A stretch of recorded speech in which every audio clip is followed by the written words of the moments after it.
Shalom familia, bendiciones, que la paz de nuestro Rey esté con cada uno de ustedes. Estamos contentos de estar en este espacio de estudio donde nos hemos dado la tarea de explorar el primer siglo. Hemos hablado ya de muchos conceptos, hemos hablado de las sectas, hemos hablado del mundo político, hemos hablado de cómo estaba este mundo en el tiempo antes, durante el tiempo y después del tiempo de Yeshua. Es importante porque muchas veces nosotros queremos entender los escritos del primer siglo, y cuando venimos con una mente teológica, una mente dogmática, se nos hace muy difícil poder entender la audiencia a la que se estaba escribiendo, la audiencia a la que escribió Marcos, Mateo, Lucas, Juan, Pablo, Pedro, Santiago, o Jacobo, Judas.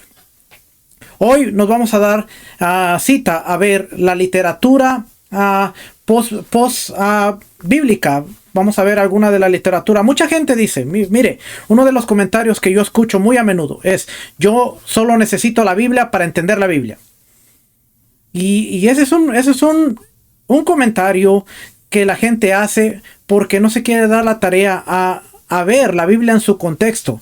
John Walton, yo lo aprendí de mi maestro Rico Cortés, que John Walton dice: la Biblia fue escrita para nosotros, pero no a nosotros. Nosotros no éramos la audiencia. Por lo tanto, cuando nosotros queremos ver un texto de Colosenses, tenemos que entender cuál era el problema en la ciudad de Colosas, qué era lo que estaba hablando Pablo, cuál era la dirección que quería Pedro con sus escritos. Entonces, tenemos que ver los escritos del primer siglo como un conjunto que se está dirigiendo a una audiencia que tenía un problema. El Imperio Romano estaba sobre la mayoría de ellos. Tenían un lenguaje, tenían una cultura, tenían hebraísmos o dichos que podían entenderse. Muchas veces la gente dice, pero la Biblia no dice eso. Porque la Biblia no va a decir muchas cosas. Porque el autor, el que está escribiendo la carta o el que está dictando la carta, tiene la mentalidad de que la audiencia sabe lo que él está queriendo decir. No es necesario explicarles con lujo de detalles porque el autor asume, esta audiencia sabe, entonces no tengo que entrar en detalles. Como si lo vemos, por ejemplo, en el Evangelio de Marcos, que va a una audiencia muy diferente. Y hay ciertas cosas que vemos que el autor de Marcos está tratando de explicar en detalle porque la audiencia no iba a entender. Por ejemplo, cuando dice ¿qué es corbán? Y dice, esto es ofrenda. Hace una explicación de lo que era un corbán porque mucha de la audiencia iba a leer corbán y no iba a entender, como si lo hacía la audiencia judía. La audiencia de Marcos, un poquito más gentil, iba a decir, ¿qué es corbán? Y le pone, ¿qué es ofrenda? Esto es mi ofrenda. Y cositas así nos vamos a dar cuenta de que son necesarias para poder entender el mundo de los escritos del primer siglo. Hoy vamos a ver la literatura. Y tengo por aquí, déjenme ver. Aquí está. Dice aquí este recurso: los lectores del Nuevo Testamento o de los escritos del primer siglo también necesitan conocer la literatura judía postbíblica, que en su mayor parte data de un periodo posterior a la redacción de todos los documentos del primer siglo, del Nuevo Testamento. Por ejemplo, los Targum o los Targumim son traducciones al arameo, algunas literales, otras muy libres, de los libros bíblicos, hechas para judíos que ya no hablaban hebreo. Estos documentos son en arameo. En Qumran se han descubierto Targums de Job anteriores al año 70, que es la destrucción del templo, así como también el apócrifo parabíblico del Génesis. Hay un libro apócrifo del Génesis, un embellecimiento libre en arameo de lo que es el libro de Génesis. Se han conservado targums posteriores al Pentateuco, a la Torá y a los profetas, procedentes tanto de Judea como de Babilonia. Las raíces de los primeros de ellos pueden remontarse al siglo II después de la era común. Las obras denominadas Midrash, y aquí vamos a ver esta notita. Tengo varias notitas aquí, así es que hoy vamos a trabajar con esto. Midrash, primero vamos a leer esto. Midrash, escrita a partir del siglo III, después de la era común, entre el año 200 y 300. Son comentarios libres, oiga bien, son comentarios libres sobre los libros de la Torá, del Pentateuco, y con el tiempo sobre otros libros bíblicos. Vamos aquí a esta notita vamos a ver, dice, el Midrash es un conjunto de comentarios y narrativas judías que interpretan y exploran los significados ocultos o profundos de las escrituras hebreas. Mucha gente hace mucho hincapié en el Midrash. Hoy vamos a ver cuál es la diferencia, ¿ok? No es que está mal, pero vamos a ver qué representa el Midrash. Y es parte de la literatura judía, es parte de lo que tenemos que considerar.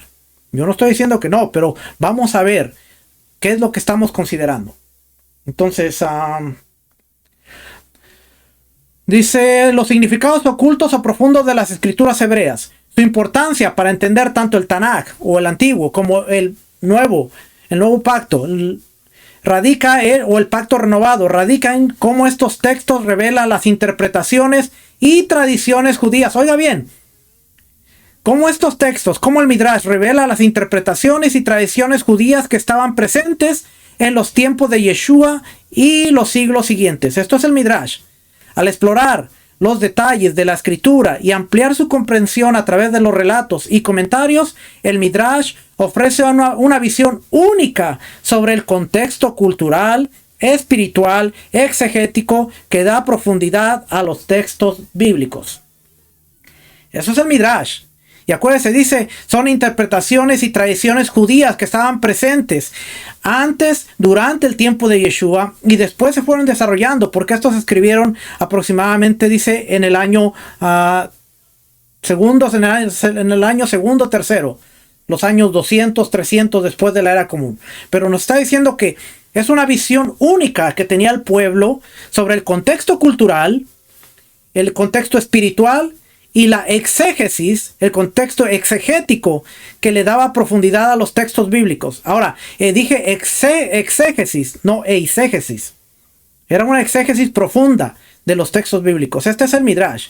Y yo, por ejemplo, si usted ve ahí en esta parte de aquí, esta de ahí, yo tengo el Midrash, dice, de los 5 libros de la Torá, todos esos libritos de ahí, todos esos de ahí.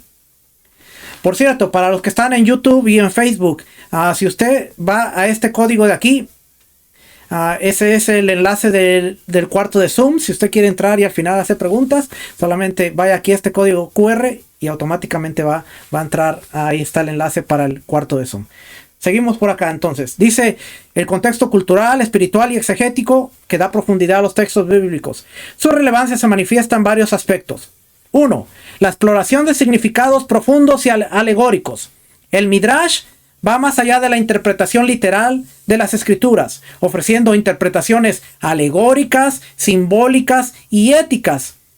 Mire, tenemos que entender esto. Dice alegóricas, simbólicas y éticas. No son literales. El gran problema es que el Midrash nos enriquece, pero no son cosas que se van a tomar literales. Y ese es el gran problema que muchas veces tenemos. Aún estudiando los escritos del primer siglo, porque hay muchas cosas que son metáforas y nosotros las hemos considerado como literales, y a través de esa consideración literal armamos una teología, armamos conceptos que después tienen conflicto con la explicación contextual de la misma escritura, y decimos, bueno, no, pero es que en la metáfora literal, la Biblia dice esto, pero es una metáfora, no se puede tomar literal. Cuando lo quieres explicar en contexto vas a tener problemas, porque el objetivo de una metáfora es revelarte valores, como dice aquí, ofreciendo interpretaciones alegóricas, simbólicas, éticas que revelan los valores y las lecciones morales que los rabinos encontraron en el texto bíblico. Si usted se acuerda, hace un tiempo yo hice una serie de estudios acerca de lo que era el rico y Lázaro. El rico y Lázaro.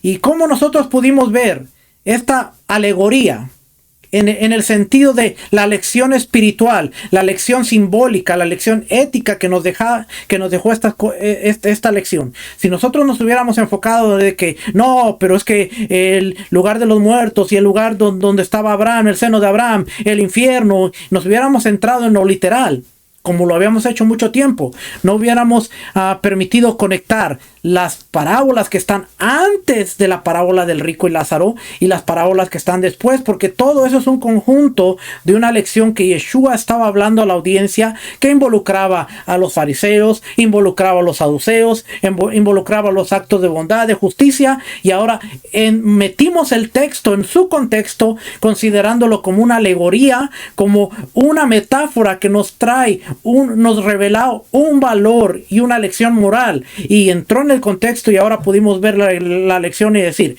ahora lo entendemos.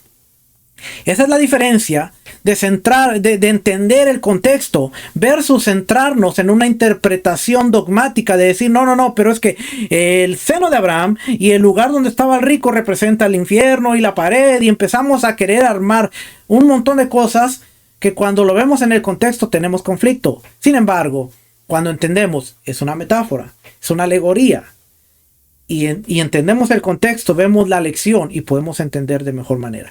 Eso es lo que hace el Midrash. Yo leo el Midrash y muchas de las cosas las veo no como literales, sino como lecciones morales, valores que los rabinos, que los sabios trataron de darle al texto para enriquecerlo y para ayudarnos a entender una lección moral, no tanto la literal.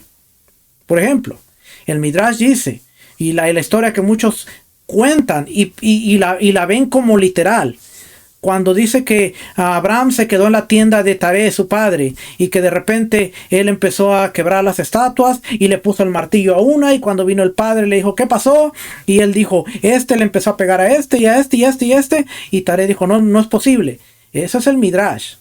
No podemos considerar algo literal porque no hay un recurso que diga Abraham y sucedió de esta manera, porque es una alegoría.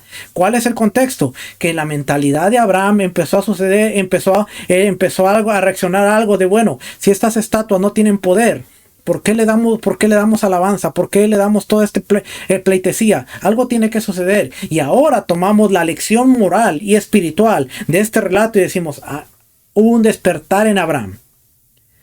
Y ya no nos importa tanto de que sí pasó y que él rompió y que después Nimrod lo andaba queriendo buscar y que lo metió al horno de fuego. Todo eso está dentro de la literatura. Yo no estoy diciendo que está mal. Lo que está mal es cómo nosotros tomamos la información y empezamos a correr con ella. Ahora, si seguimos leyendo por aquí, dice, esto permite ver cómo los judíos del segundo templo entendían los mensajes profundos de la escritura.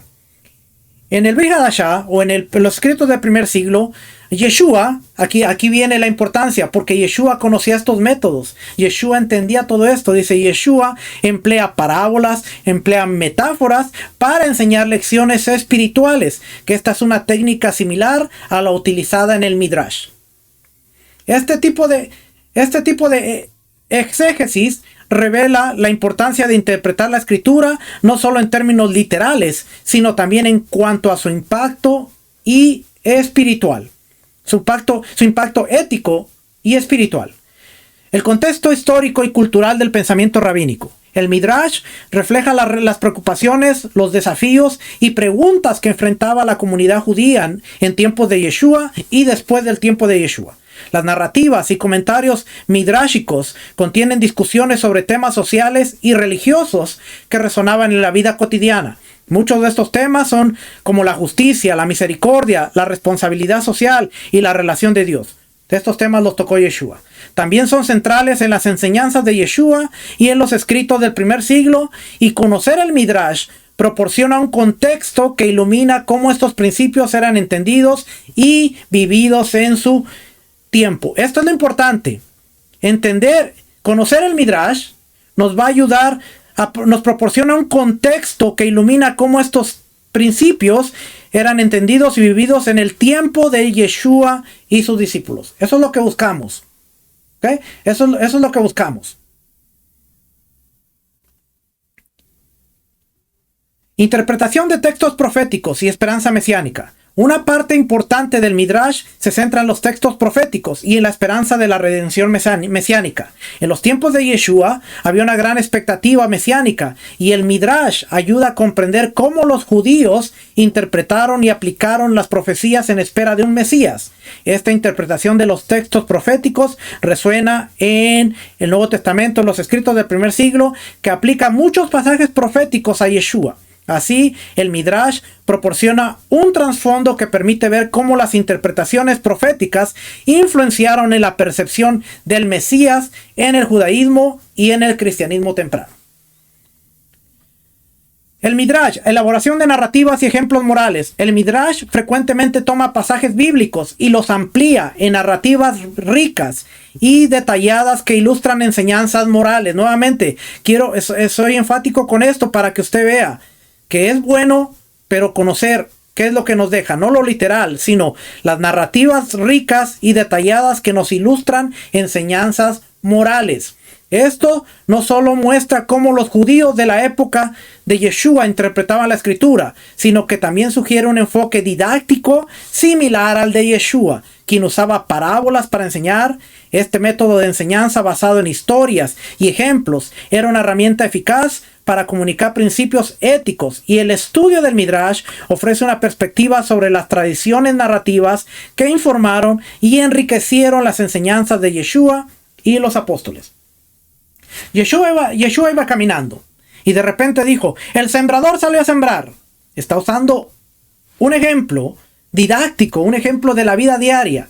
Y cuando sembró, parte de la semilla cayó en el camino, parte de la semilla creció, salieron las espinas. Se lo estoy parafraseando, no que no me lo sepa, sino que se lo estoy parafraseando.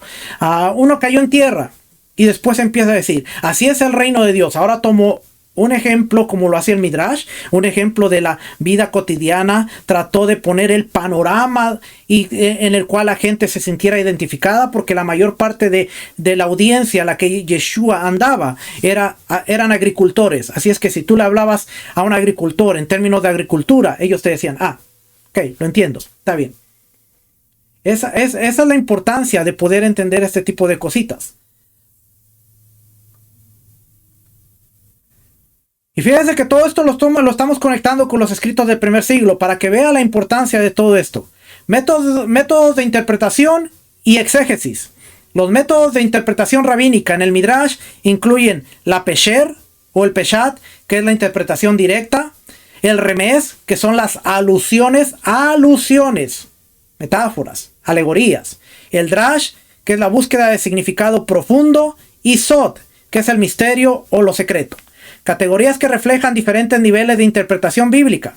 En los escritos del primer siglo, especialmente las enseñanzas de Yeshua y en las cartas de Pablo, encontramos alusiones y enfoques similares que sugieren interpretaciones profundas y significados más allá de lo literal. Esto es lo importante, familia. Por eso es lo importante, porque cuando nosotros leímos esta parte, dice: los lectores de los escritos del primer siglo del Nuevo Testamento necesitan conocer la literatura judía postbíblica para poder entender las cartas. Nuevamente, si usted es de las personas que dice: yo no necesito otra cosa más que la Biblia, pues déjeme decirle que va a estar un poco perdido, porque la Biblia no te va a dar toda la riqueza que está implícita en el documento, porque los autores suponían que la audiencia la sabía. Por eso es necesario entender cómo pensaba la gente de este tiempo. ¿Ok? Pero tomar en cuenta el Midrash y otra literatura nos puede llevar a ponerle mucha importancia a la Torah oral más que la escritura. No, por eso estamos viendo cómo conocerla nos ayuda a entender los escritos del primer siglo. Es una herramienta. Es una herramienta que nos va a ayudar a entender los escritos del primer siglo. ¿Okay? Por aquí hay otro comentario que dice: sin causar de molestia, ¿por qué el Talmud habla tan mal de Yeshua y de su madre? Y debemos no usarlo. En mi caso es fuerte el ataque al Mesías. Si usted ve históricamente, esto es importante porque quiero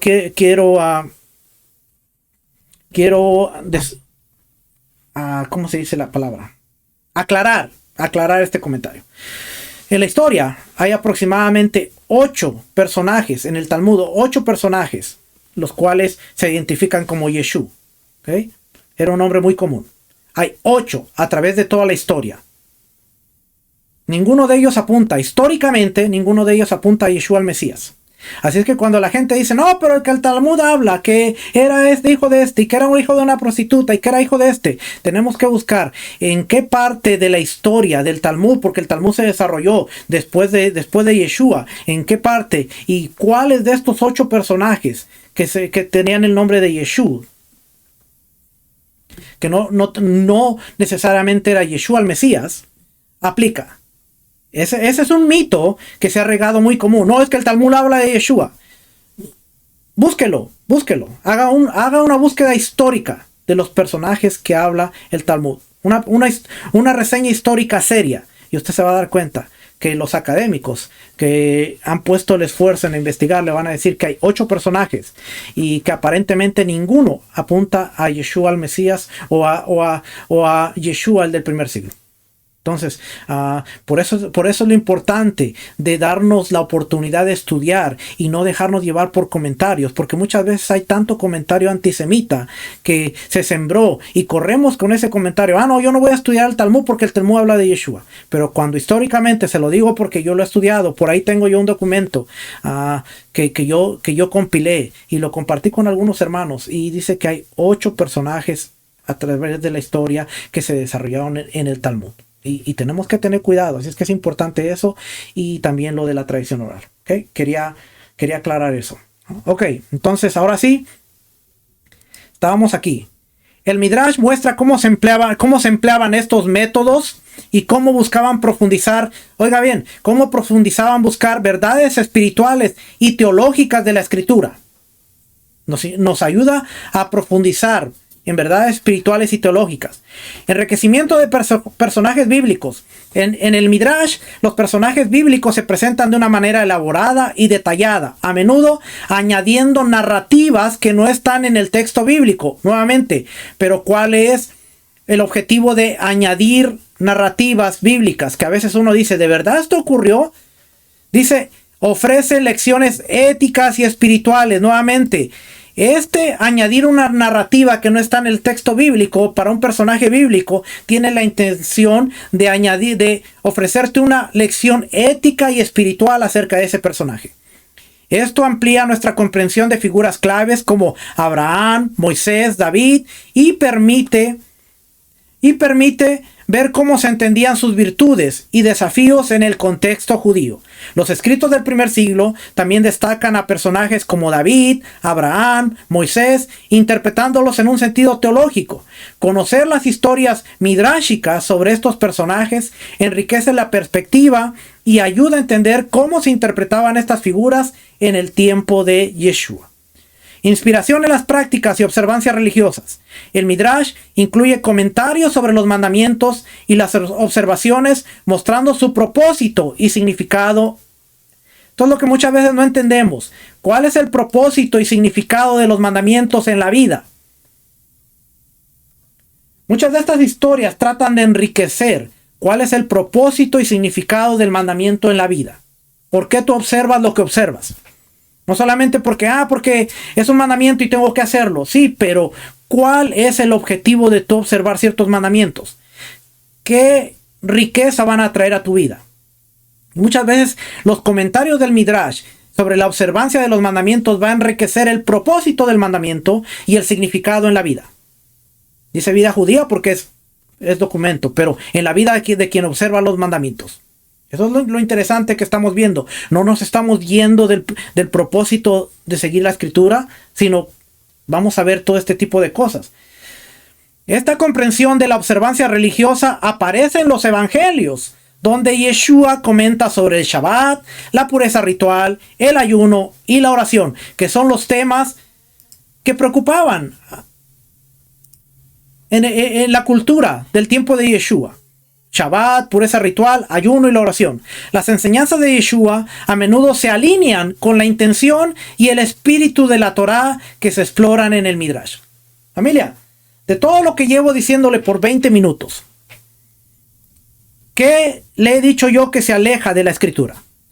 o le he ofrecido definiciones para poder entender y herramientas que nos van a poder ayudar a entender el documento de una mejor manera. Porque de eso se trata. Mucha gente le tiene miedo y dice, no, yo ese tipo de cosas, no, porque son rabínicas, porque son del hombre, porque son de esto. Pero lo que yo le estoy ofreciendo es una herramienta. Si tú usas esta herramienta, vas a poder entender mejor la Biblia. Y ahora no se trata de, deja la Biblia y corre con esta herramienta como muchos piensan, sino toma esta herramienta. El Midrash no está sobre la Biblia, porque la Biblia es el fundamento, pero el Midrash va a ser como esa lupa que la vas a tener y vas a poder magnificar el texto, y ahora el texto va a cobrar vida y tú vas a poder decir, ahora entiendo la Biblia. De eso se trata. De eso se trata la intención, porque nosotros estudiamos lo que estudiamos. No porque queramos ser más judíos que cualquier judío. Queremos ser parte del pueblo, y como parte del pueblo queremos entender la cultura judía del segundo templo, en la que creció, en la que nació, creció, caminó, murió, resucitó Yeshua y los discípulos, y en la cual se desarrolló el documento que muchos de nosotros tomamos y creemos que es el documento que nos habla de nuestra fe. Bueno, ese documento que creemos que nos habla de nuestra fe está escrito en un contexto en donde había inquietudes, había preocupaciones, y todo esto se está abordando en los escritos del primer siglo y más adelante en la escritura postbíblica, como el Midrash que estamos viendo, y vamos a ver un poquito de cosas más. Dice aquí, así el Midrash permite ver cómo Yeshua y sus contemporáneos entendían la Torá como una guía para la vida justa y santa. ¿Cuántas veces nosotros hemos dicho, no, pero Yeshua no dijo eso? No, porque Yeshua les cayó a palos a los fariseos. No, porque Yeshua fue en contra de lo que pensaban los fariseos. Bueno, si nosotros entendemos la cultura de Yeshua, Yeshua se tenía que alinear al pensamiento común. Claro que estaba en contra de ciertas cosas, pero en el pensamiento común de todo el pueblo, Yeshua pensaba como ellos, con las mismas preocupaciones, con el mismo entendimiento. Yeshua como un rabí, como un maestro que es escrito en los evangelios. Él tenía que entender estos conceptos. Y alguien dirá por allá, sí, pero en el tiempo de Yeshua no había Midrash.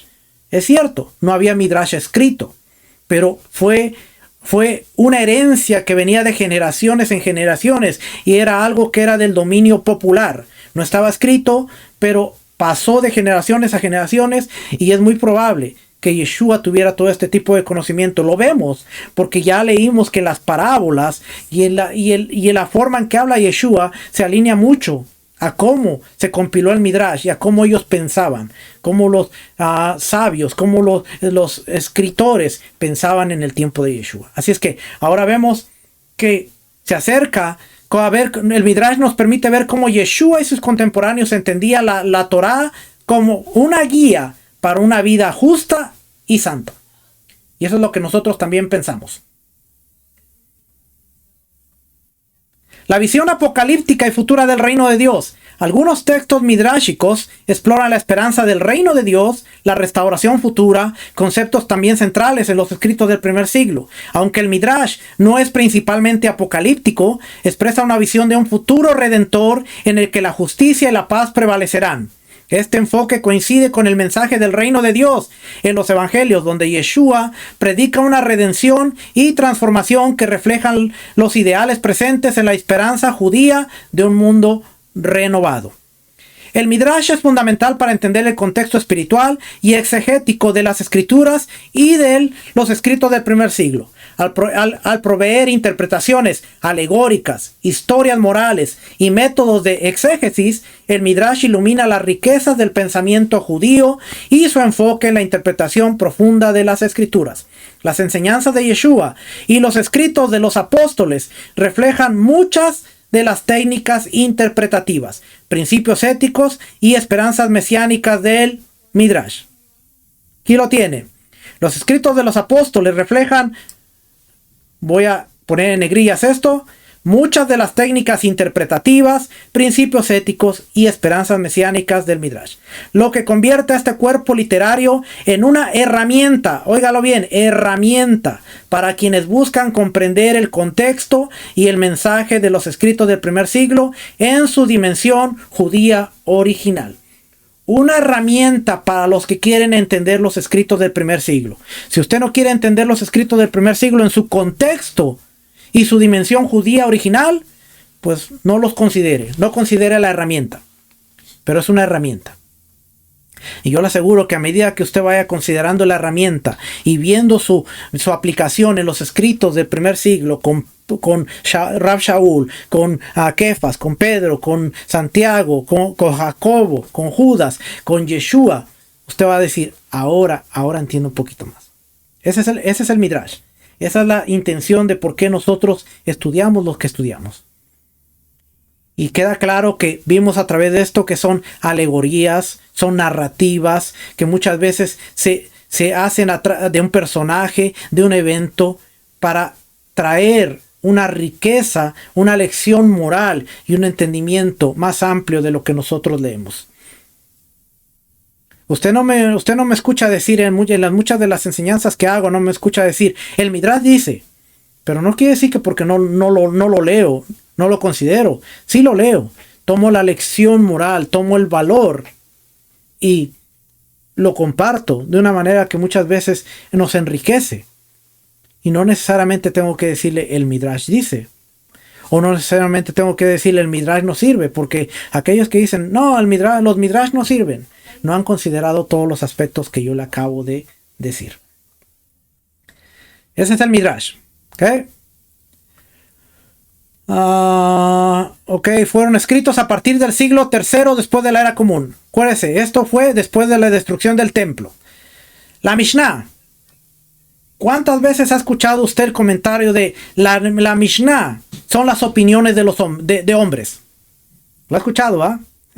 Ese argumento abunda por ahí. No, es que la Mishnah son las opiniones de los rabinos, de los hombres. La persona que dice que la Mishnah son las opiniones de los rabinos y de los hombres no entiende un poquito de la historia. El rabino Yohanan ben Zakkai, que vivió en el primer siglo, fue contemporáneo a los tiempos de Yeshua. Él escribió el tratado Midot, Tamid y Yomá, 3 tratados de la Mishnah. Él era Cohen, él era sacerdote, él estaba parado la mayor parte del tiempo en el templo. Él miraba el servicio, él aprendió el servicio, él sabía el servicio. Entonces esto no se convierte en una opinión, sino en un testimonio fidedigno de una persona que vivió en el tiempo y entendió lo que él estaba escribiendo. La Mishnah, por lo menos Midot, Tamid, Yomat, que hablan del servicio del templo, es un recurso primario de una persona que estuvo ahí. Es como si usted dijera, no, en los escritos de Filón o los escritos de Josefo son la opinión de un hombre. No, ¿verdad? La mayor parte del mundo académico, la mayor parte de las personas dice, los escritos de Josefo son históricos porque fueron de un hombre que vivió en el tiempo y nos dejó un testimonio. Bueno, Midot, Tamid, Yomá, que son tratados de la Mishnah, es el testimonio de Rabbi Yohanan ben Zakkai, que estaba vivo en el tiempo que se hacía el servicio, y él escribió estos tratados que tienen que ver con el servicio del templo y la aplicación de algunos mandamientos dentro del templo, especialmente Yomá, que tiene que ver con el servicio de Yom Kippur. Tamid, las ofrendas diarias. Midot, algunas medidas del templo. ¿Se da cuenta cómo muchas veces nosotros corremos con argumentos porque se oyen bonitos? No, la Mishnah son las opiniones del hombre. Pero se nos olvida corroborar con la historia, que es el testimonio fiel de Rabbi Yohanan ben Zakkai, que vivió ahí. Y él es el que escribe Tamid, Midot, Yomá. Ahora vamos a ver la Mishnah. Habiéndole dicho eso, vamos a ver qué es la Mishnah. Porque mucha gente tiene miedo a estudiar la Mishnah porque es un texto rabínico, porque es un texto que contiene la opinión de los hombres y es mejor creerle a los hombres, creerle a Dios que a los hombres. La Biblia dice, tenemos que obedecer a Dios y no a los hombres. Que ese versículo está fuera de contexto cuando se aplica a la Mishnah, pero ok. Vamos por ahí. La Mishnah es una codificación escrita en hebreo de la Torah oral judía bajo la dirección del rabino Judá, el príncipe Yehudá, el príncipe, realizada hacia el año 200 después de la era común. El término significa segunda, Mishnah significa segunda, lo que indica que se colocó junto a la primera Torah conservada en la Torah, en el Pentateuco.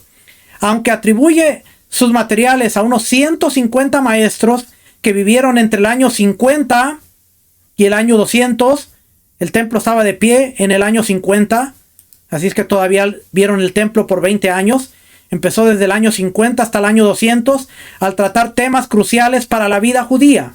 Es una respuesta literaria a la influencia de la preocupación romana sobre la situación de los judíos, especialmente después del año 70 de la era común.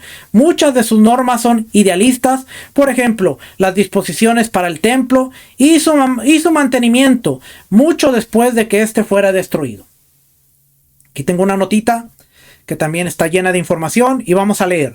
La Mishnah, compilada por primera vez en el siglo II después de la era común por el rabino Yehudá Hanasí, es una obra fundamental en la literatura rabínica y en la comprensión del judaísmo del Segundo Templo. Cuando nosotros decimos judaísmo del Segundo Templo, está abarcando desde el tiempo del regreso de los exiliados, Esdras, Nehemías, Zorobabel, hasta la destrucción del templo, al año 70.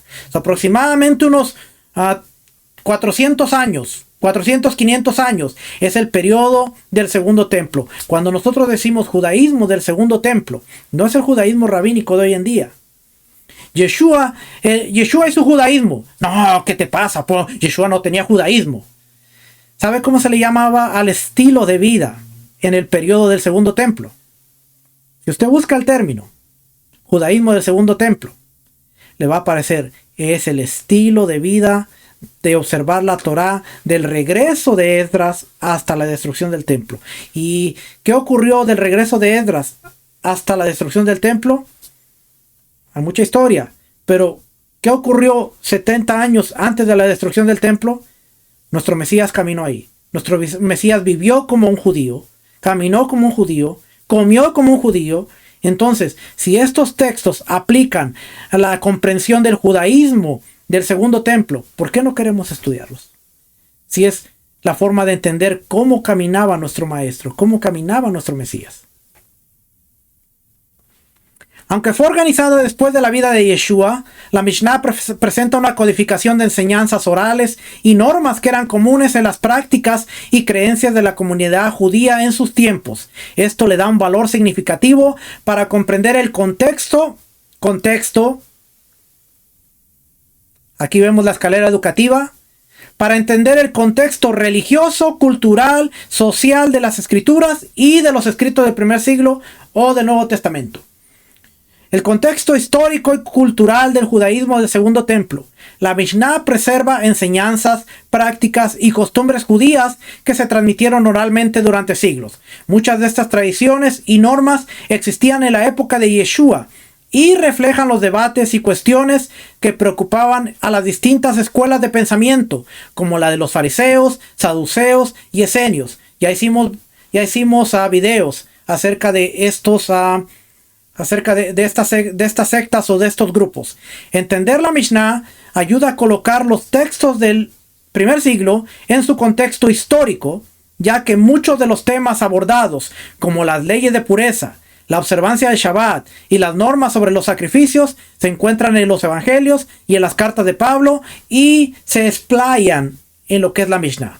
Entonces, nos ayuda a entender los textos del primer siglo en su contexto histórico, porque vamos a entender las leyes de pureza, las observancias del Shabbat y las normas sobre los sacrificios o los corbanots, ya que estos se encuentran en los evangelios y en las cartas de Pablo.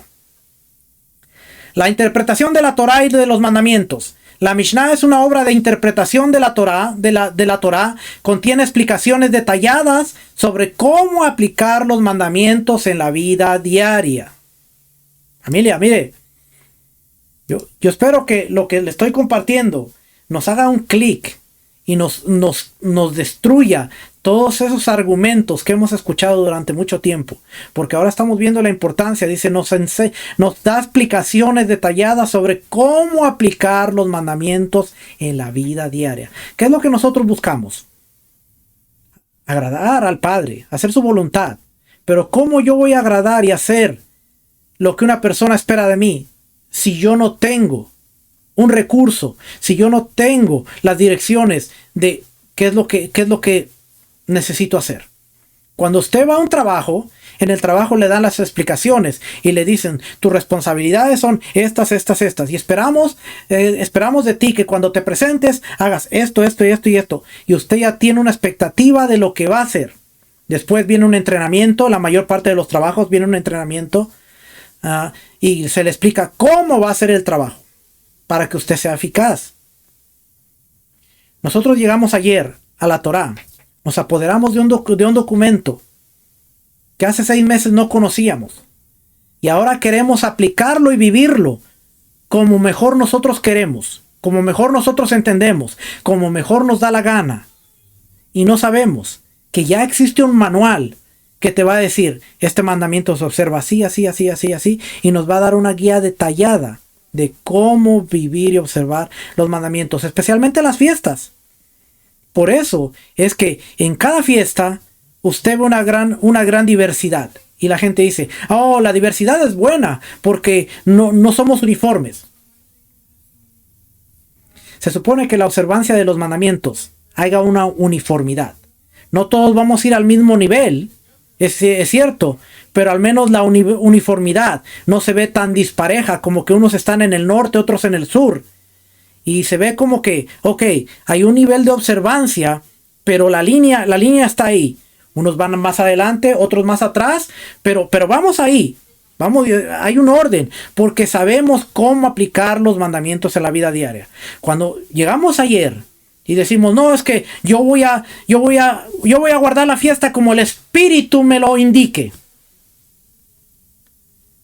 Mire, voy a hacer este comentario. Espero que no se ofenda. Si dentro de nosotros hay una teología removida de la Escritura, y es todo lo que hemos conocido por 5, 10, 15, 20 años, que es una teología removida, y es todo lo que yo tengo en el corazón, ¿qué cree usted que le va a revelar el Espíritu si dentro de su depósito solo hay una teología?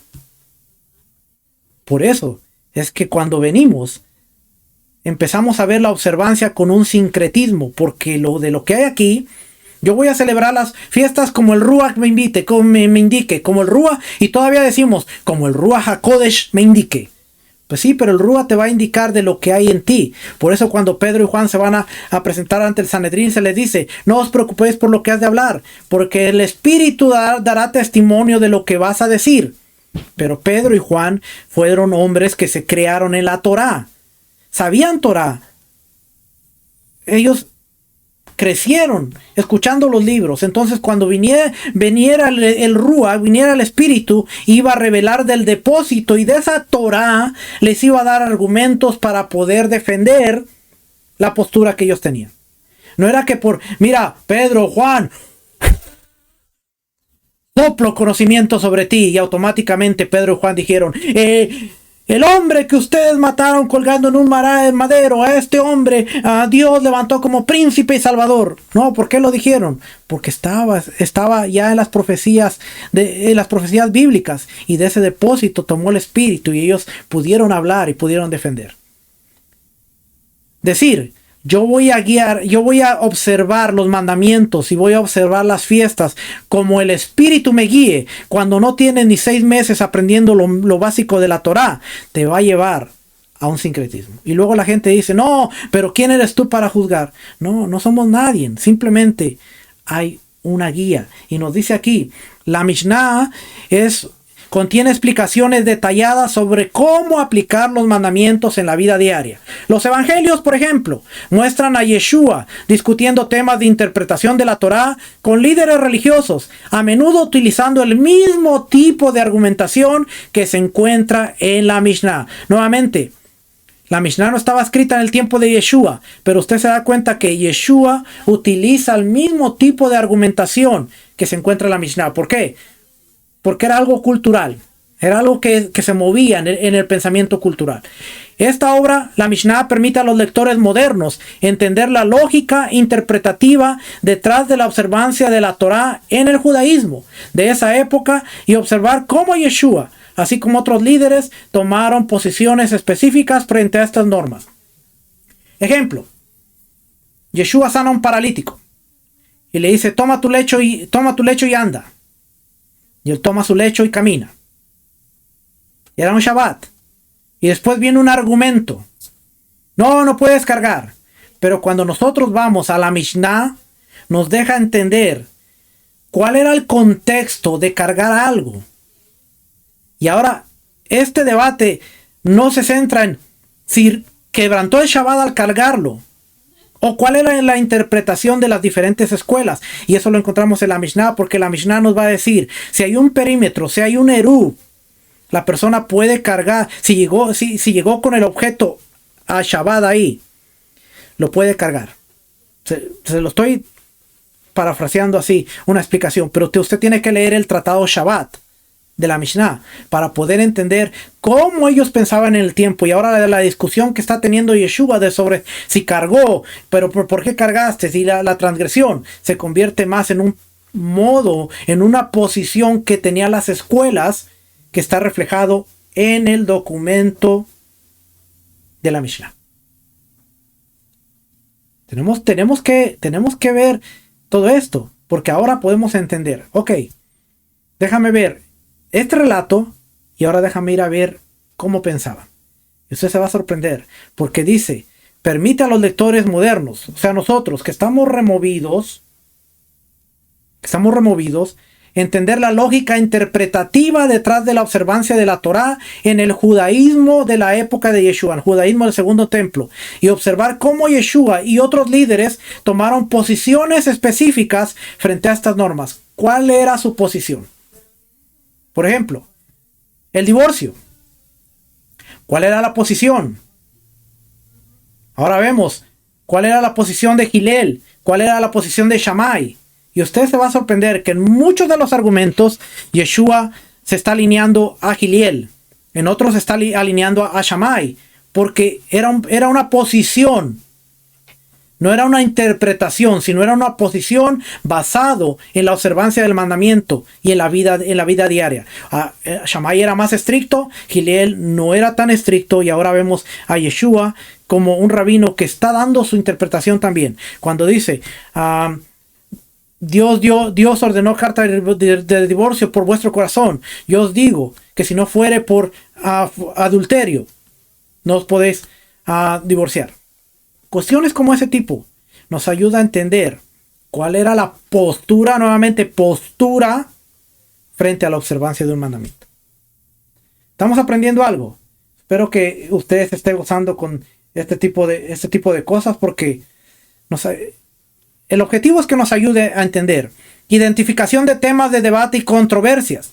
La Mishnah documenta numerosos debates entre rabinos de diferentes escuelas, principalmente las casas de Hillel y Shammai, lo cual refleja el pluralismo dentro del judaísmo del segundo templo. Estos debates están alineados con algunas de las controversias y temas que Yeshua también abordó, como por ejemplo, te lo voy a subrayar: el divorcio, la justicia, la ética y la observancia de Shabbat. La lectura de la Mishnah ayuda a entender el trasfondo de estas controversias y verlas en un contexto mayor dentro de la comunidad judía de la época. Un contexto mayor dentro de la comunidad judía. ¿Ok? Entonces es importante. ¿De qué él ha hablado en todo este tipo de cosas? Herramientas, contexto, Contexto cultural, contexto religioso. ¿Por qué? Porque siempre se nos ha enseñado que la escritura fue escrita para nosotros, pero no a nosotros. Y ahora estamos viendo las herramientas postbíblicas para poder entender ese tipo de cosas. Mismo Pedro tenía su postura contra el gentil como Cornelio y tuvo que ponerle una parábola del manto con los animales. Exacto. Porque Pedro, cuando llega con Cornelio, dice, no sabes qué tan feo para nosotros es entrar a la casa de un gentil. No hay nada en la escritura que diga que un judío no podía entrar a la casa de un gentil. Pero sí está en la postura de la escuela de Shammai. Están en los 18 edictos de Shammai. Y ahí vemos la postura de Pedro, de Kefa, se alinea más a la escuela de donde él venía, Shammai, y él dice, no puedo entrar a la casa de un gentil, pero Dios me mostró a través de una parábola, a través de una alegoría, a través de un manto que desciende y en donde me dijo, no llames a lo impuro, no llames a lo que yo he purificado puro, no llames impuro a lo que ya es puro. Y ahora tengo que cambiar mi postura por el mandato de Dios, porque era una postura, no era un mandamiento. Pero si no consideramos todo este tipo de cosas, mire, yo espero que usted esté entendiendo que todo esto enriquece nuestro entendimiento, porque la escritura no vuelve a ser igual. La escritura tiene un cambio totalmente diferente cuando entendemos este tipo de cosas. Y dice, Yeshua abordaba el divorcio, la justicia, la ética y la observancia de la Torah. Desarrollo de conceptos éticos y morales. La Mishnah contiene enseñanzas sobre ética y moral que también están presentes en los escritos del primer siglo. Conceptos como amar al prójimo, la rectitud, la justicia y el cuidado de los pobres eran centrales en las enseñanzas de Yeshua y de los rabinos. La parábola del buen samaritano tiene que ver con la rectitud, tiene que ver con la justicia. Pero ¿cuántas veces nos hemos enfocado en la religiosidad? No, es que el sacerdote era un religioso que vio al hombre ahí moribundo y ni se le acercó. Y luego viene el levita, otro religioso. La religión mata. La religión te aleja del propósito de Dios. Aleluya, gloria a Dios. Tremendo mensaje. Fuera de contexto. Porque la parábola de Yeshua no tenía ese propósito. Ahora que el Cohen y el levita ¿pudieron haber hecho más por la persona que estaba en el piso? Sí, pudieron haber hecho más. Y esa es la moraleja, o esa es la enseñanza moral de la parábola de Yeshua. Pero cuando nosotros nos perdemos de eso, es no, y la religión mata, y ponemos de título, la religión mata. ¿Qué vamos a leer? La parábola del buen samaritano. Y un hombre iba, y se quedó moribundo. ¿Y quién hizo misericordia? El buen samaritano, el pecador, aquel que era marginado. Ese debemos ser como tú y como yo, alejarnos de la religión, Torah sin religión, observancia sin religión. No queremos religión. Y empezamos ese anarquismo de no queremos religión, no queremos religión, no queremos religión. Para eso somos buenos, porque nos salimos del contexto. ¿Y qué pasó? Tomamos una parábola que está aplicada a un contexto cultural, social, del momento en el que Yeshua estaba hablando, y la aplicamos bien mal. Pero el Midrash, la Mishnah, con los comentarios de conceptos éticos y morales, nos ayudan a entender los conceptos como amar al prójimo, la rectitud, la justicia y el cuidado de los pobres, que eran centrales en las enseñanzas de los rabinos y de Yeshua. Una mujer viuda clamaba justicia. La oveja perdida, la moneda perdida, el hijo pródigo. Dios mío, cuánta enseñanza nos ha dado el hijo pródigo. Y el hijo pródigo que regresa es el borrachito, es el drogadicto que estaba ahí en la esquina. Es una tremenda aplicación, no me tome a mal, es una tremenda aplicación. Pero es algo que se está enseñando fuera del contexto, aunque la aplicación es válida, pero muchas veces tendemos a darle una aplicación errónea porque nos salimos del contexto. En este caso, la mayor parte del tiempo, la parábola del hijo pródigo. Se aplica al borrachito, se aplica al drogadicto, se aplica a el viñedo. Tanta cosa que por ahora usted empieza a... Es cierto, Yeshua habla de esto, Yeshua habla de aquello, pero tiene que ver con rectitud, cómo amar al prójimo, justicia, cuidado de los pobres. ¿Está dando cuenta? Comparar los principios éticos de la Mishnah con los de los escritos del primer siglo revela no solo las similitudes, sino también las diferencias en cuanto a la aplicación y alcance de estos valores en ambas tradiciones. Por ejemplo, la Mishnah enfatiza el servicio a la comunidad y la justicia social, elementos que también aparecen en las enseñanzas de Yeshua. Vocabulario y conceptos claves de los escritos del primer siglo. La Mishnah utiliza un lenguaje y términos que eran familiares en la época, nuevamente contexto cultural, muchos de los cuales aparecen en los escritos del primer siglo, en su contexto original. He mencionado la escalera como 50 veces, espero que usted lo haya notado. Su contexto original, conceptos como el reino de los cielos, justicia, pureza y otros encuentran sus raíces en las discusiones rabínicas y en la práctica de la Torá judía. Este lenguaje es esencial para una comprensión más profunda de las enseñanzas de Yeshua y de los escritos apostólicos. La relación con la observancia de la Torá. La Mishnah muestra un judaísmo intensamente comprometido con la Torá y el esfuerzo de aplicarla en todos los aspectos de la vida diaria. Yo no sé cómo mucha gente dice, la Mishnah te va a alejar de la observancia fidedigna, leal de los mandamientos, cuando dice la Mishnah muestra un judaísmo o una observancia intensamente comprometida con la Torá y el esfuerzo de aplicar la Torá en todos los aspectos de la vida diaria. Esta observancia detallada de la Torá también fue un tema de los escritos del primer siglo. Yeshua discutió con los fariseos y otros sobre el peso. No era la observancia, familia, no era la observancia. Muchas de las cuestiones que vemos con Yeshua no se trata sobre la observancia, sino en el peso de los mandamientos. Shabbat, el peso de la vida. Por eso en Shabbat dice, si tu asno cae, ¿no lo vas a sacar? Pero no podemos entender a plenitud estos conceptos si no entendemos el peso de los mandamientos y lo que es la preservación de la vida. Por eso dice aquí, Yeshua discutió con los fariseos sobre el peso de ciertos mandamientos y la interpretación de la Torá, lo cual resalta una diferencia en la manera de entender y vivir la Torá. Hay una gran diferencia entre entender y vivir la Torá. La Mishnah ilumina cómo estas enseñanzas se contextualizaban y explican las razones detrás de ciertos conflictos o diferencias.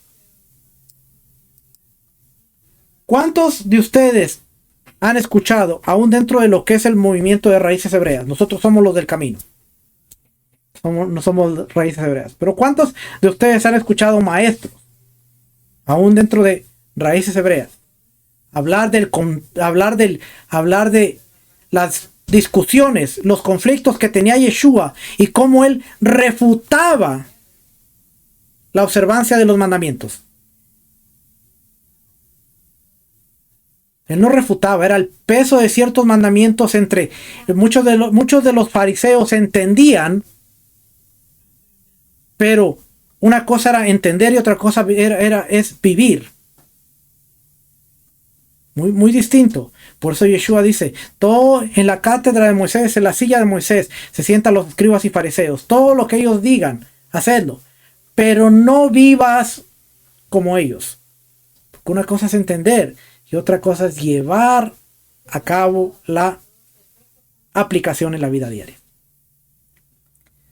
Wow, se pasó una hora bien rápido. Bases para la tradición rabínica posterior.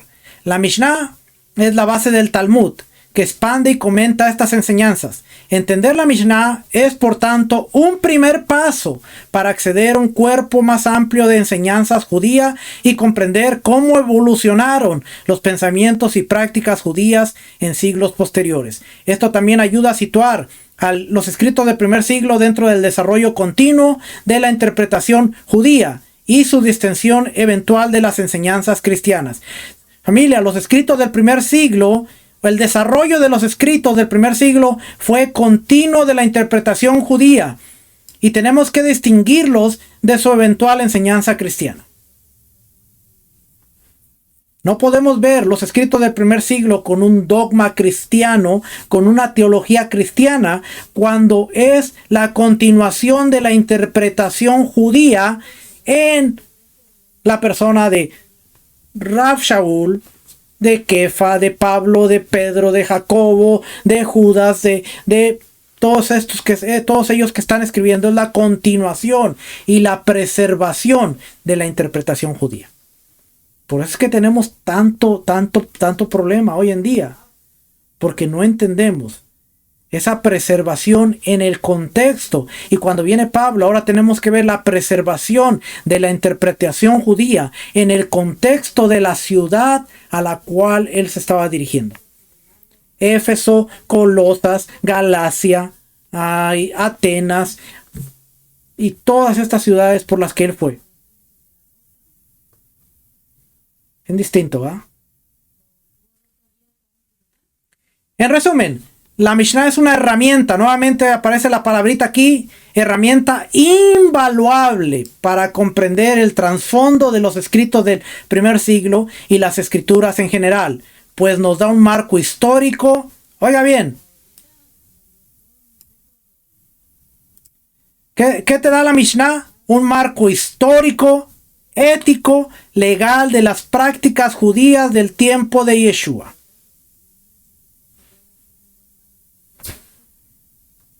Queremos aprender cómo vivía Yeshua, ¿verdad que sí?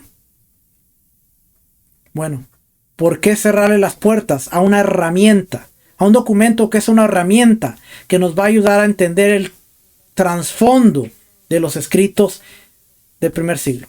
Trasfondo en los que se desarrollaron el trasfondo de los escritos del primer siglo. Se dice al sistema religioso basado en el Mesías, basado en Cristo, que se compara a una mesa donde le quitaron una de las patas, que es la Torá, y otros escritos, y solo se quedan con lo alegórico y emotivo, pero sin instrucción y sin interpretación real del contexto. Muy acertado ese comentario. Muy acertado. Nuevamente, si usted quiere ser parte de los comentarios en vivo, que muchas veces no leo en Facebook, aquí está código QR. Ese es para el enlace del Zoom. Puede entrar directamente y cada semana vamos a ponerlo para que usted pueda entrar. 7 de la noche. Yo le decía, vamos a empezar a las 7 en punto, porque si una cosa yo aprendí en todos mis años como gerente en el lugar donde yo trabajaba, es empezar las reuniones a tiempo. Le voy a contar una experiencia. Yo no era así. La primera cita con mi esposa, yo llegué... Déjeme río antes de compartirlo. La primera cita con mi esposa, yo llegué 2 horas tarde, después de la hora que se suponía que tenía que llegar por ella. 2 horas. Cualquier mujer me hubiera mandado por un tubo. Me hubiera dicho, ¿sabes qué? Ni me hables. Ella me esperó 2 horas. No me acuerdo a qué horas iba a llegar. Iba a llegar a las 3, llegué a las 5. Un ejemplo, no me acuerdo a la hora. Ya. Ese tipo de cosas no están en mi memoria, las borro. No son parte de mi historia, las borro. Así es que llegué 2 horas tarde. ¿Okay? Me esperó. Había veces que yo entraba y yo tenía trabajos. Una vez llegó mi hermana a la casa y me dice, ¿no vas a trabajar hoy? Sí. ¿A qué horas entras? A las 6. Y me dice, son 6:30. Ah, sí, ya voy. Así era yo. Si entraba a las 6, llegaba a 6:30. Pero cuando hace aproximadamente 15 años, cuando se me dio la oportunidad para empezar a ser supervisor en el trabajo donde yo estaba, y luego manager, gerente. Ahora como gerente tenía que ir a las reuniones. Y yo me acuerdo, bastó una experiencia que me marcó y dije, de aquí en adelante, o soy puntual o soy puntual. Había una reunión, estábamos citados a la reunión a las 9 de la mañana. Pues yo llegué tarde. El manager, y yo iba a dar la reunión. Yo iba a hacer la reunión. Era mi reunión. A las 9 de la mañana. Había un gerente general que estaba sobre mí. Él era mi jefe. Pues yo llegué al salón 9:05. Llegué 5 minutos tarde. Yo iba a presidir la reunión. Llegué 9:05. Sorpresa que me encontré la puerta del cuarto de reunión, la oficina de reunión, cerrada con seguro. Y cuando quise abrir, tenía seguro. Y yo dije, ahorita me va a abrir. Ahorita viene el jefe, me abre y yo entro. Y yo vi que ellos estaban platicando, me ignoraron y yo sentí feo. Y después toqué. Y cuando toqué, volteó y solo me hizo una seña y me hizo. Y no se levantó, siguieron platicando, siguieron sonriendo, siguieron. Y yo agarré, me di la vuelta y yo dije, tierra, trágame. ¿A dónde me meto? Trágame. Pregúnteme si volví a llegar tarde a alguna reunión o si llego tarde a alguna cita.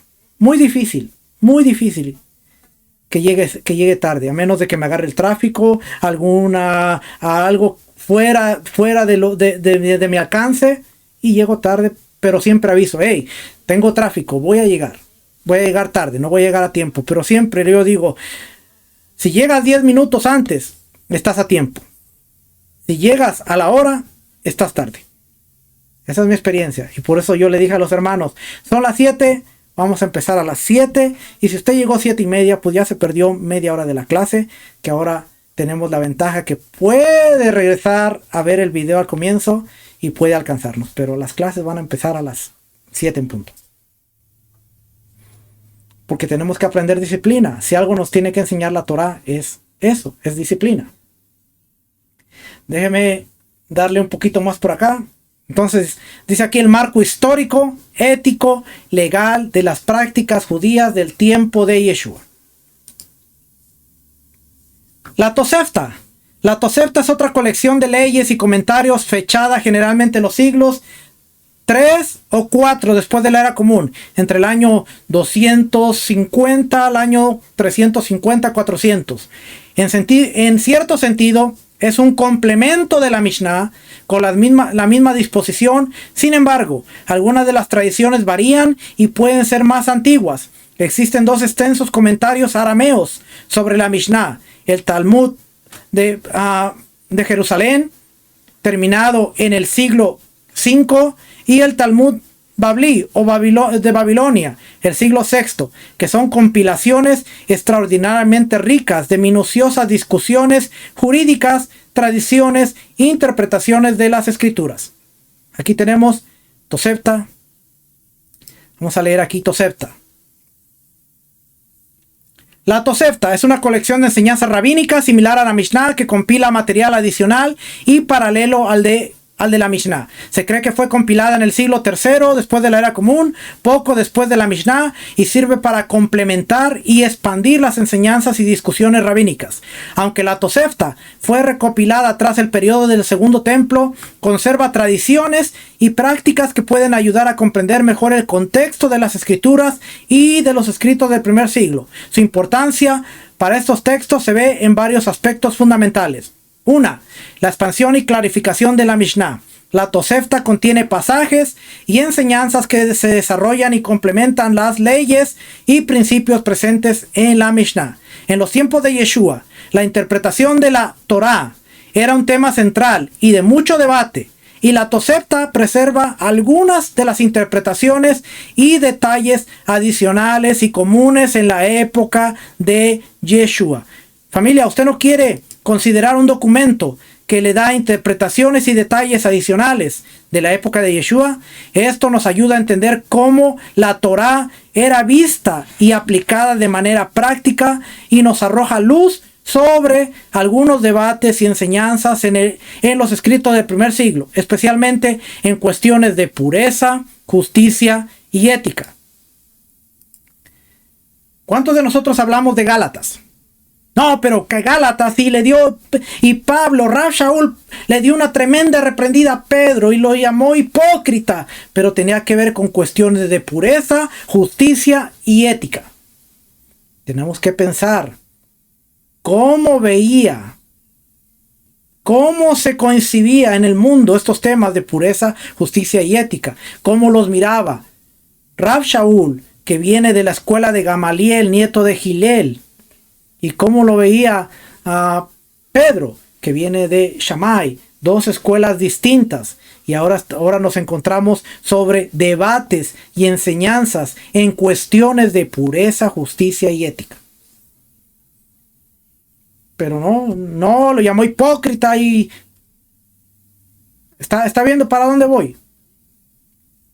Registros de debates y diversas opiniones. Al igual que la Mishnah, la Tosefta refleja un ambiente intenso de intenso debate y pluralidad en el judaísmo del Segundo Templo. Contiene muchas discusiones entre las escuelas de Gileel y Shammai, las cuales representan dos enfoques distintos en la interpretación de la Torá. Estas diferencias de opinión aparecen también en los evangelios, en donde encontramos a Yeshua discutiendo sobre temas como el Shabbat, el divorcio y otros aspectos legales con líderes religiosos. La Tosefta ilumina estos temas revelando la profundidad de las cuestiones en discusión y la manera en que Yeshua y sus seguidores abordaban la Torá y sus aplicaciones. Contexto social y moral de la Torá judía. La Tosefta contiene secciones extensas sobre temas éticos y morales como el tratado a los pobres, la justicia y la responsabilidad comunitaria, que eran también temas abordados en las enseñanzas de Yeshua. Muchos de los principios éticos que hallamos en los evangelios y en las cartas apostólicas tienen un eco en la Tosefta, que a menudo va más allá de la aplicación literal de la Torá para promover un sentido de justicia y compasión en la vida comunitaria.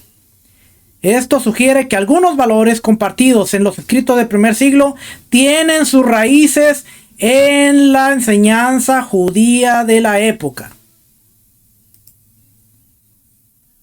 En el judaísmo del Segundo Templo.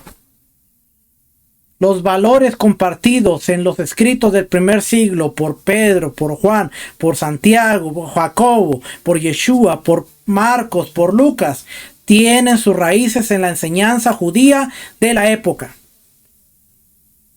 Y para los que no les gusta judaísmo del Segundo Templo, tienen sus raíces en la enseñanza judía de la manera de vivir el judaísmo o vivir la Torá en los tiempos del Segundo Templo, para que se le haga más suave a los oídos. Interpretación de preceptos menores y mayores. Uno de los aspectos significativos de la Tosefta es su atención a los mandamientos menores o detallados, que revela la manera en que los rabinos priorizaban ciertos preceptos. Yeshua hace referencia en los escritos del primer siglo a la importancia de tener una perspectiva balanceada de la Torá, dando peso a los mandamientos mayores como la justicia, la misericordia y la fe. Ejemplo. Los sabios añadieron el mandamiento de traer diezmo de la menta, el enhedo y el comino. Esto lo encontramos en la Mishnah, por cierto. Hay un tratado que habla de eso. La Torá no dice, solo habla del diezmo de la tierra, que es trigo, cebada, uvas, dátiles, olivas. ¿Cuánto me falta? Trigo, cebada, uvas, dátiles, olivas, granadas, higos. Creo que ya dije los 7. Bueno, usted me entiende. Pero se vino desarrollando a través de la preservación oral que todo lo que creciera de la tierra, esto lo encontramos en la Mishnah, por cierto, y ahora usted va a ver que está en los escritos del primer siglo, que todo lo que creciera de la tierra se diezmara. Cuando Yeshua viene y dice, fariseos ciegos hipócritas, porque os mandáis diezmar la menta, el enhedo y el comino, pero han dejado atrás la justicia, la misericordia y la bondad. Necesario era hacer esto, necesario era hacer la justicia, la bondad y la misericordia sin dejar de diezmar la menta, el enhedo y el comino. So Yeshua está poniendo el peso y dice, es de mayor peso la justicia, la bondad y la misericordia que diezmar la menta, el enhedo y el comino. No es que no sea importante, pero ustedes le han dado más peso a la menta, el enhedo y el comino y han dejado un mandamiento que es importante. Ahora Yeshua, la confrontación no tiene que ver ahora, tiene que ver con cómo nosotros vemos el debate entre Yeshua. Ahora usted va a ver ese debate totalmente distinto. Porque no, les llama hipócritas porque eran observantes de la Torah. Yeshua no les recrimina. Porque le dice necesario era hacer esto. ¿Por qué no les dijo, eso ni en la Torah está? Añadidura de hombre. Ustedes hipócritas están siguiendo a hombres. No, Yeshua les dice necesario era hacer esto. ¿Qué? La justicia, la bondad, la misericordia, sin dejar de diezmar la menta, el enhedo y el comino. Que fue una interpretación del mandamiento de diezmar lo que crece de la tierra. Que la Torah no dice que había que diezmar la menta, el enhedo y el comino. Pero Yeshua nos dice, están mal. Pero, ¿por qué lo entiendo ahora? Porque me he dado la tarea de ver ese tipo de cositas. A principio de mi caminar, hace 8 o 9 años, yo escuchaba muchas cosas como que no, la Mishnah, eso solamente son las opiniones de los hombres, eso no tienen peso, te van a alejar de lo que es la observancia de los mandamientos, te van a alejar de Dios. Pero yo decidí no ver el libro por la portada que me estaban dando, sino yo quise ver el contenido. Y maestros como Rico Cortés y como Joseph Good, como el Moré Edgar, que nos ayudan a entender este tipo de conceptos, yo dije, yo tengo que aprender. Yo me di la tarea de estudiar Mishneh Torah por 2 años completitos. Luego los enseñé en el video, en el canal de YouTube. Hay una lista de 100 videos que tienen que ver con todo el Mishneh Torah. Y vamos desarrollando poco a poquito de manera general. No profunda, sino de manera general. Cómo es la observancia de los mandamientos. Eso me cambió la vida. Empezar a estudiar los 613 mandamientos con el Moré Rico. Empezar a estudiar el Mishneh Torah de Rambam. Y empezar a conectarme más seguido con Joseph Good, Edgar Ramos, me cambió la forma en la que ahora yo observo los mandamientos, la forma en la que yo considero el caminar y asemejarme al caminar de mi Mesías y mi maestro, mi rabino, Yeshua, porque estoy viendo que esto estaba ahí. Uno de los aspectos, voy a terminar esta parte y cerramos, ¿ok? Uno de los aspectos significativos de la Tosefta es su atención a esto, ya lo leímos aquí. La Tosefta muestra que este enfoque en la jerarquía de los mandamientos era parte del pensamiento judío de la época y ayuda a explicar por qué Yeshua enfatizó la esencia moral de la Torá por encima de una aplicación puramente ritual. Ahora lea Marcos 7 con esto en mente. La esencia moral de la Torá por encima de una aplicación ritual, el lavado de manos, que era muy común. Estructura y práctica en la vida comunitaria judía. La Tosefta también ofrece detalles sobre cómo los judíos organizaban su vida religiosa y civil, especialmente en contextos comunitarios, como las sinagogas, los tribunales y la vida familiar. En los escritos del primer siglo encontramos referencias al papel de las sinagogas, a las estructuras de autoridad de la comunidad judía, y la Tosefta proporciona información valiosa sobre cómo se manejaban estos aspectos. Este conocimiento puede ayudar a comprender la organización, las prácticas de las primeras comunidades, tanto judías como las cristianas posteriores. Los escritos de Pablo a las diferentes congregaciones, a las ciudades. Base de la exégesis rabínica. La Tosefta conserva técnicas de interpretación y exégesis rabínicas que también eran comunes en el tiempo de Yeshua, como el uso de comparaciones, analogías y deducciones. Este tipo de interpretación puede observarse en algunas enseñanzas de Yeshua, que utilizan parábolas, hipérboles y referencias a la Torá para exponer conceptos espirituales y éticos. Al estudiar la Tosefta se puede ver cómo estos métodos de enseñanza e interpretación estaban integrados en el judaísmo de la época, ofreciendo un marco que facilita la comprensión del estilo didáctico de Yeshua y de los escritos apostólicos.